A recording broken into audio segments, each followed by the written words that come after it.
I'm here with head coach John Micheletto, and we are previewing this weekend's games at Maine. Coach, what does it mean to the team to have Steve Masslers playing so well right now? Well, obviously, it erases a lot of mistakes that players make in front of them, and you need good goaltending to do that and to kind of buoy your spirits when you're not 100%. So, Steve's play so far this year has been really good. We've leaned on him at a couple of occasions.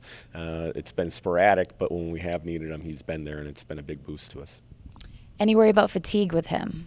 No, I think all of our guys, were well aware of the demands that we were going to have on them with our style of play, if they were a skater or with, the potential to play a lot of games in a row. So Steve's in good shape, as all of our guys are.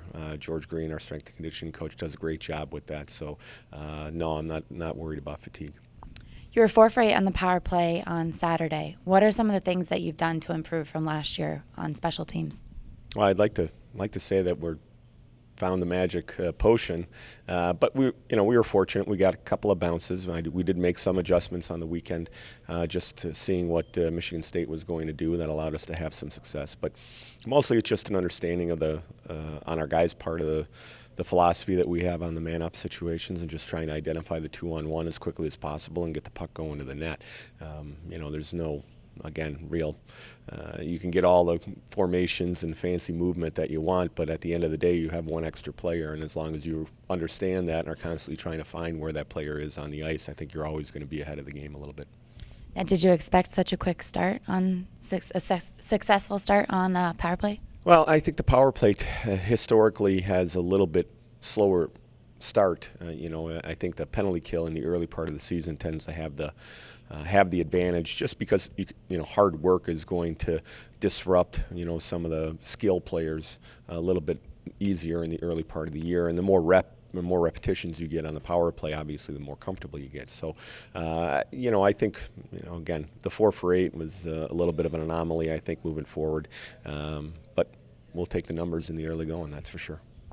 Now, there was a great crowd both games this weekend. What's it going to be like from playing in front of that crowd this weekend to Alfond Arena coming up against Maine, which is a typically hard place to play? Yeah, I think the energy will be similar. It'll just be that they're cheering against us as opposed to for us. So it'll be nice. You like getting around to different rinks, and as you mentioned, it's always an exciting atmosphere at Alfond.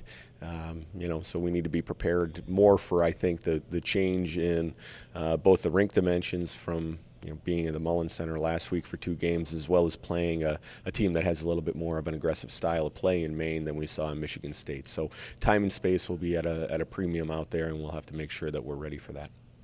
And because these are both non-conference games still, do you approach them any differently as if you would if they were conference games? No, you're trying to win. The bottom line is every time you're pulling the jersey over your head, you're looking to be the best you can and hope that results in a victory. Whether it's a league game or a non-league game really isn't part of our consideration. Like I say, I like to win, and I know our guys like to win. So any chance we can do to perfect that's what we're trying to achieve.